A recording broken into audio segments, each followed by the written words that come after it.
ఇలాంటప్పుడే పిల్లలు పెద్దవాళ్ళు అయ్యారనే విషయం మనకు అర్థం అవుతుంది. చూడండి, నేనేదో పని చేసుకుంటుంటుంటే వాళ్ళు అంతటా వాళ్ళు వచ్చి దోశలు వేసుకొని, వాళ్ళు తినేది కాకుండా వాళ్ళ నాన్న కోసం కూడా ఒక దోశ వేయాలని ఇద్దరు డిస్కస్ చేసుకొని వేసుకుంటున్నారండి. ఇది కదా అండి మన పిల్లలు పెద్దవాళ్ళు అయినప్పుడు మనకు వచ్చే హ్యాపీ టీయర్స్ అంటే.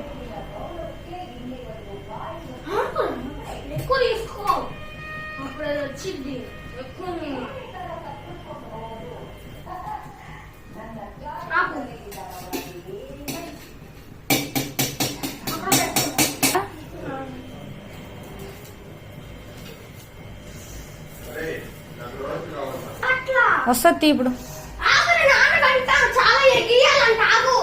నాన్న చెయ్యాలి, నాన్న కరకరా కావాలంట.